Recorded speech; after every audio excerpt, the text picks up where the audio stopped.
There is something unsettling happening on Britain's supermarket shelves, something most shoppers never see, never question, and never realize they're paying for. And Tesco, the country's largest and most trusted supermarket chain, sits right at the heart of it. Millions of people walk through those automatic doors every single day. Parents picking up dinner, workers grabbing a meal deal, families stocking up for the week ahead. But hidden among the bright lights, friendly signage, and endless aisles are products that look comforting, familiar, and harmless, yet are anything but. Because behind that blue and red logo lies a truth most customers would rather not confront. Not all food in Britain is created equal, and some of Tesco's best-selling products are quietly becoming symbols of a worrying shift in how our food is made, marketed, and consumed. This is not a list for entertainment. It is a wake-up call. The 8 worst Tesco products you should never buy. Not because they taste bad, but because of what they represent. It begins with something deceptively simple: Tesco value sausages, the kind many households grew up on. Cheap, nostalgic, easy to fry up. But look closer. The pork content is shockingly low, often hovering just above the legal minimum to be called a sausage. The rest is a cocktail of wheat, fat, water, rusk, preservatives, flavorings, and binders. A product that once meant butcher's cuts of meat now exists mostly as filler engineered to imitate real food. You are not buying sausages. You are buying the idea of sausages, a processed cylinder shaped to look familiar. Then there is Tesco's own brand ready meals. Meals that seem comforting on the surface. Lasagnas, curries, cottage pies, all photographed perfectly on the box, steam rising, colors vibrant, promising a quick, easy dinner. But the ingredients tell another story entirely. What should be beef mince becomes mechanically reformed scraps. What should be fresh tomato or cream becomes concentrated powders, stabilizers, thickening agents, and flavor enhancers. Many ready meals contain ingredients you would never use at home, because real ingredients do not survive industrial production and long shelf lives. So something else has to be used. Something cheaper, more stable, more manipulated. A product engineered not for taste, but for efficiency. Next on the list, Tesco's so-called fresh bread. The warm smell drifting through the bakery section is not the smell of traditional bread. It is par-baked dough shipped frozen from massive factories, reheated in-store, and sold as freshly baked.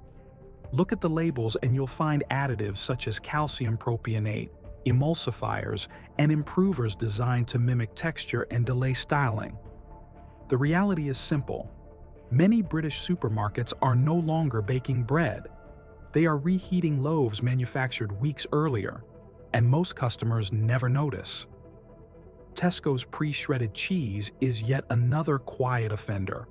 It seems harmless, convenient, ready to sprinkle, but that convenience comes with a price most shoppers never realize. To prevent clumping, shredded cheese is coated in anti-caking agents like potato starch and cellulose. It melts poorly, it tastes muted, it behaves nothing like real cheese should. But here is the darker truth. Pre-shredded cheese is not sold to make life easier. It is sold because it allows manufacturers to use lower-grade, cheaper cheese that looks passable once shredded. The illusion remains intact only because no one sees the block it came from. And then there is Tesco's ultra-processed flavored yogurts. Strawberry, peach, raspberry, innocent sounding, a quick snack for kids. But many contain more sugar per serving than a chocolate bar, along with artificial flavorings, colorings, and stabilizers that keep them thick long after natural yogurt would separate. What should be milk and fruit becomes a hyper-engineered dessert disguised as something healthy. Parents believe they are making good choices.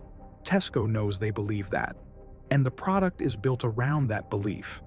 Tesco chicken slices used in sandwiches and lunchboxes across the country are another perfect example. These slices look like chicken breast, smell like chicken breast, and are marketed as a lean, healthy option. But the truth is almost uncomfortable to say. Many are formed from processed chicken slurry that is shaped, injected with water, stabilized with phosphates, flavored artificially, dyed for color, and pressed into a uniform sheet. It is not chicken breast sliced thin. It is a product designed to imitate chicken breast, and millions buy it without ever reading the microscopic ingredients list. Tesco meal deals, beloved by workers and students alike, hide yet another quiet problem. Many sandwiches contain low-grade processed meats, mayonnaise bulked out with cheap oils, bread with more additives than flour, and snacks loaded with salt and preservatives. The price looks like value. The reality is something else entirely. The cost is low because the ingredients are cheaper than customers think. Tesco wins, the public loses. The only thing holding the illusion together is convenience. And finally, Tesco's low-cost frozen pizzas, a staple in many homes. Cheap, filling, easy. But these pizzas are masterclasses in cost-cutting. The cheese is not real mozzarella but an imitation made with vegetable oils. The toppings are sparse, low-grade, often reconstituted. The base is bulked with improvers, sugars, and stabilizers. The flavor comes not from ingredients, but from engineered additives designed to trick the senses into believing something that isn't there. A pizza in appearance only, a processed disc in reality. These are not mistakes. They are not accidents. They are deliberate decisions made quietly over years as the British food system shifted toward lower costs, higher margins, and manufactured efficiency. Tesco is not uniquely evil. They are simply the biggest symbol of a system that no longer prioritizes real food. Real ingredients cannot survive industrial supply chains, bulk freezing, mass transport, and long shelf lives. So they are replaced with something else, something cheaper, something engineered, something most customers never question. The tragedy is not the products themselves. It is the erosion of trust that comes with them. British shoppers believe supermarkets care about quality.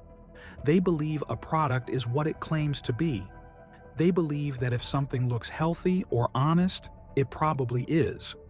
But that belief is being quietly dismantled one ingredient list at a time.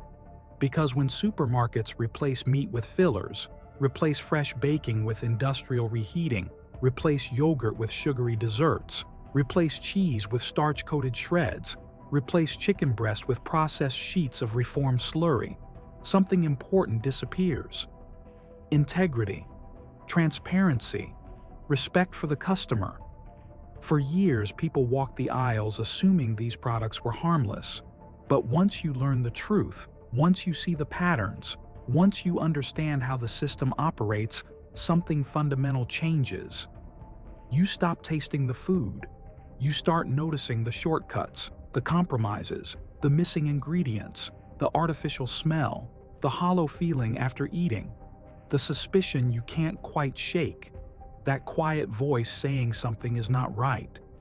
That is when the illusion begins to crack. Tesco did not break any laws. They did something more subtle. They followed the path the entire food system is taking. One where food is not made for people anymore. It is made for supply chains. It is made for shelf life. It is made for profit.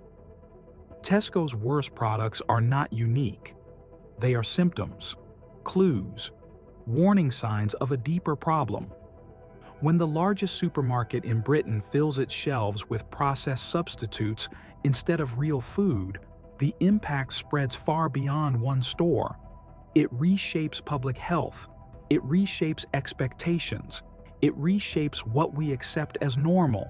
And that is why these 8 products matter, not because avoiding them will fix everything, but because understanding them forces you to see the truth behind the supermarket aisle. A truth that once seen can never be unseen.